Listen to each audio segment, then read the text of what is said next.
Olá, hoje vamos falar sobre os 10 mandamentos da sua empresa e quem é que os escreveu. E o que é isto de os 10 mandamentos da empresa? No fundo, acabam por ser as regras da empresa, as regras principais. Muitas vezes, indo um bocadinho mais acima, até podem ser considerados os valores da empresa. Então, hoje vamos falar sobre quem é que os escreve. E para introduzir este assunto, vamos ver aqui um pequeno exemplo que, se calhar, alguns de vocês já conheceram, já estão familiarizados. Imaginem que aquela empresa decide abrir uma posição, começa a pedir currículos e começa a entrevistar as pessoas. E encontram aquela pessoa que tem a atitude certa, que tem as competências certas, é mesmo a pessoa ideal. E decidem contratar essa pessoa. Essa pessoa, no primeiro dia, naquela segunda-feira, chega mais cedo, vai para o seu local de trabalho, tem as reuniões com o chefe, começa a produzir e a trabalhar bem. Está muito focado naquilo que é necessário fazer. Ainda não está familiarizado com as outras pessoas, com o resto da equipa, pelo que acaba por ficar a trabalhar. Trabalha de uma maneira produtiva, focada, às vezes até fica a trabalhar até mais tarde, está ali dedicado a fazer aquilo que é importante. A pouco e pouco, esta pessoa começa a acabar por conhecer os outros, ir a tomar café naquele intervalinho, ficar um bocadinho na conversa, ficar a perceber quais são as dinâmicas da empresa, como é que as coisas funcionam, quem é que faz o quê, como, quando, quais são as responsabilidades de cada um, quem é que é mais influente na empresa, quem é que mexe os cordelinhos por trás, vai tomando aqueles cafés, começa-se a adaptar à realidade da empresa, ao dia-a-dia da empresa e fica cada vez mais integrado. Até que, ao fim de algumas semanas, já é mais um dos trabalhadores, completamente adaptado àquilo que são as exigências do dia-a-dia, àquilo que são os hábitos da empresa. E nessa altura, para o bem e para o mal, as coisas já pode ser tarde demais para resolver a situação. Para resolver a situação, para evitar que isto aconteça, é importante que as regras ou os valores da empresa sejam bem definidos. E esta questão dos valores normalmente é abordada quando começamos a ver aquilo que é a missão, visão e valores da empresa, normalmente associada a um processo de certificação da empresa. E durante o processo de certificação há essa reflexão para identificar qual é a missão e a visão. E antes desse momento, a empresa pode não ter uma missão e pode não ter uma visão. Agora, os valores e as regras, essas existem sempre. Se não for a gerência, o dono, a pensar sobre eles e a defini-los, acaba por ser a equipa a fazê-lo, através dos hábitos, como nós vimos nesta história. E já visitei empresas em que um valor que estava instituído era a importância da família, mas isso era levado a um extremo. Se algum familiar telefonasse, atendiam o telemóvel e ficavam na conversa com ele, o tempo que fosse necessário. Era um valor importante, mais importante do que a satisfação dos clientes. E quando os clientes ligavam, podiam esperar algum tempo, alguns minutos, que alguém havia de atender o telefone. Ou quase sempre, não é? Então, para que estes valores sejam os corretos, é preciso que a equipa esteja toda alinhada, que a equipa os conheça e que a equipa trabalhe de uma maneira conjunta e que tenha compromissos entre eles para que estes valores, aquilo que é importante para a empresa sobreviver e crescer, exista. E para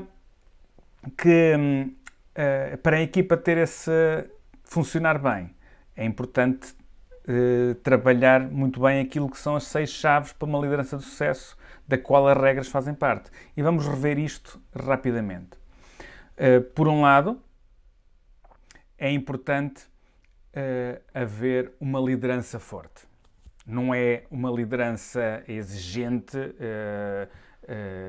dura, mas é uma liderança forte, que mostra o exemplo, que inspira as outras pessoas para aquilo que é necessário fazer. Depois, também é essencial haver um objetivo comum.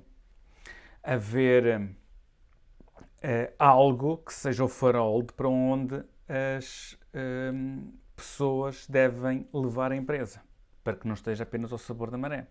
E o que acontece muitas vezes é que as pessoas podem não se identificar com esse objetivo final, mas esse objetivo pode ser detalhado naquilo que são as funções de cada pessoa.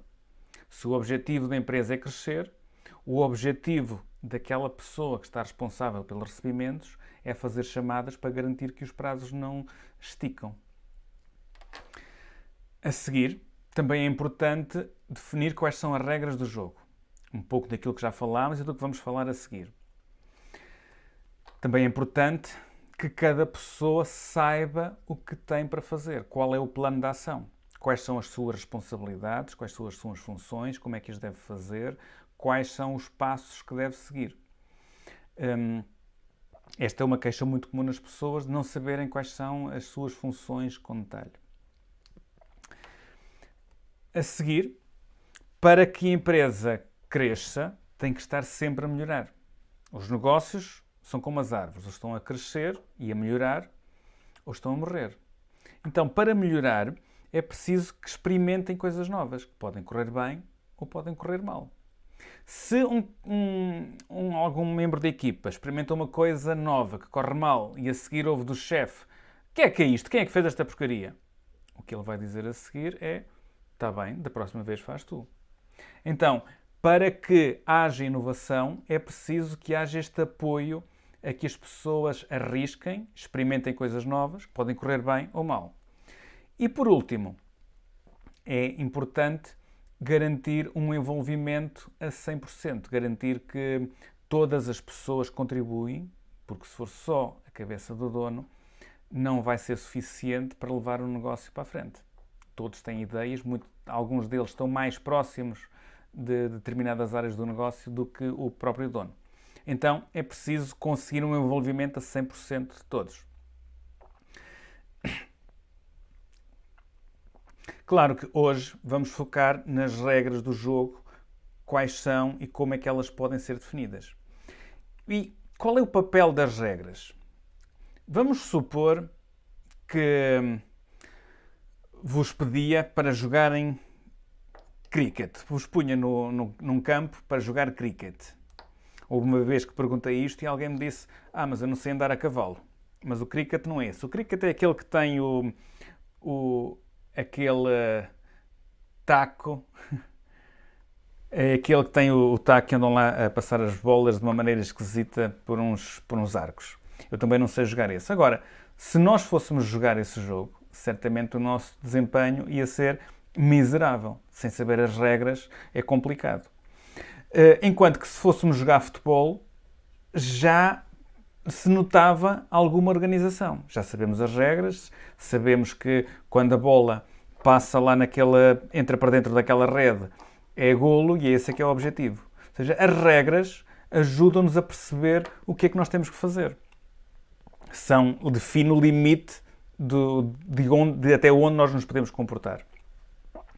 E depois, dentro desse limite, nós podemos agir como quisermos. Ninguém vê o treinador de uma equipa lá dentro a dizer a todas as pessoas para onde é que têm que ir, para onde é que têm que se mexer.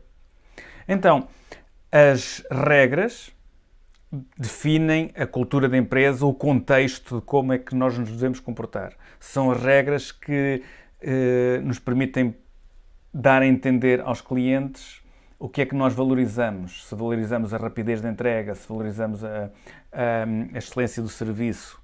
São as regras que ajudam os colaboradores da equipa, os membros da equipa, a perceberem como é que devem comunicar uns com os outros, o que é aceitável e o que é que não é. Depois, dentro do campo, as pessoas já vão ter liberdade para se comportarem como quiserem, para haver aquela inovação que falámos há pouco. Então, se nós estivermos a criar uma empresa de raiz, ou se estiver numa fase muito embrionária, é fácil criar essas regras. Não há hábitos, é fácil dizer às pessoas que é fácil pensar individualmente, aliás, e ver o que é que nós valorizamos. Foi isso que a Action Coach foi fazendo ao longo do tempo e chegou a estes 14 pontos de cultura da Action Coach. Alguns deles virados para a equipa, outros virados para os clientes, outros virados para a empresa, o que é que a empresa tem que ser, e outros virados para os clientes, para aquilo que os clientes querem. Ou seja, 3 para o dono da empresa, 3 para os clientes, 3 para os clientes, para a equipa e 3 para a empresa. E podem utilizar estes como exemplo. Às vezes pode ser difícil pensar naquilo que é importante, porque há alguns destes que nós assumimos como garantidos. Por exemplo, integridade é algo que eu assumo como garantido, mas é preciso ter a certeza que os outros também acreditam naquilo que eu acredito, apesar de eu dar como garantido, e que partilham desses mesmos valores. Tem aqui um exemplo. Há empresas que trabalham connosco que adotaram exatamente os mesmos. Há outros que os adaptaram, eventualmente com um bocadinho menos intensidade num ou noutro. Por outro lado, o caso mais comum é quando estamos já com uma empresa em andamento, em que no início isto não foi um desafio e esse desafio só começou a surgir ao fim de alguns anos de vida da empresa.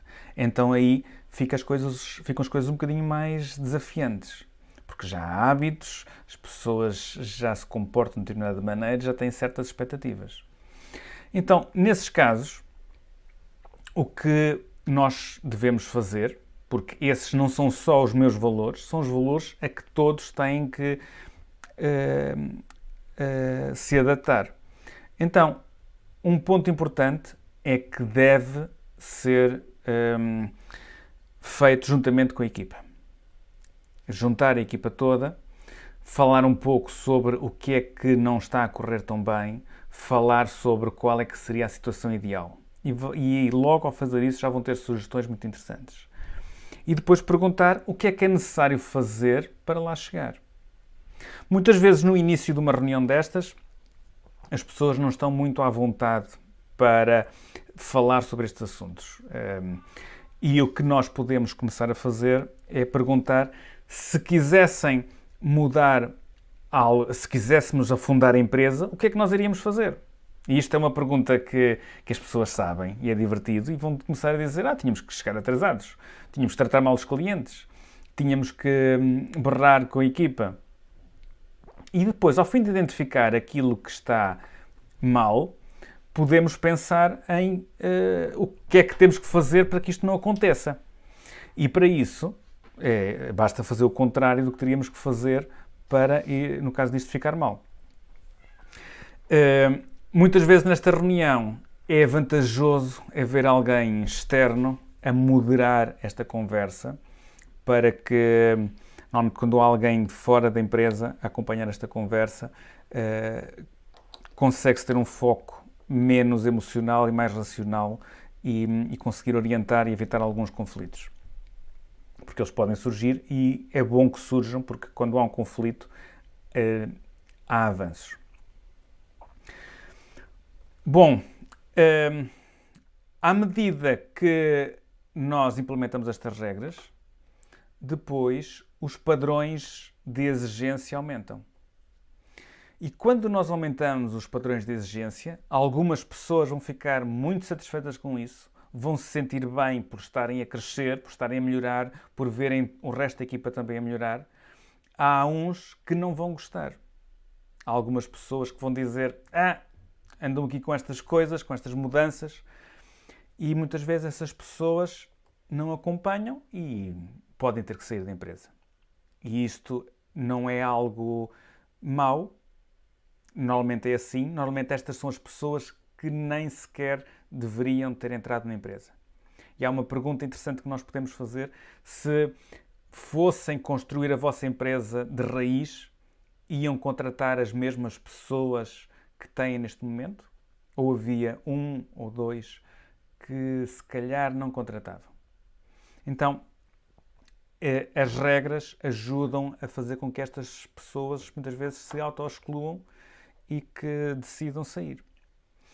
Agora, ter estas regras pensadas não é a única maneira, não é garantia de que elas sejam cumpridas e de que sejam vividas pela empresa. E para garantir que isso acontece, que passam a fazer parte mesmo das pessoas, para garantir que as pessoas acreditam nestas regras e as vivem, podemos tirar algumas aprendizagens de uma organização que já tem uns anos valentes. E quando este senhor foi ao monte e recebeu estas regras escritas por Deus, deve ter sido um alívio. Já imaginaram como é que seria antes deste momento?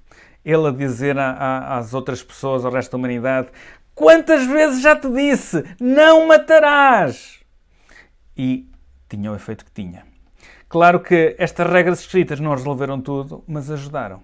Ou seja, ao fim de pensar nas regras que a sua empresa deve ter, deve escrevê-las, pô-las num sítio que sejam visíveis a todos. E mesmo isso não é garantido. Então, também temos mais uma aprendizagem desta organização milenar.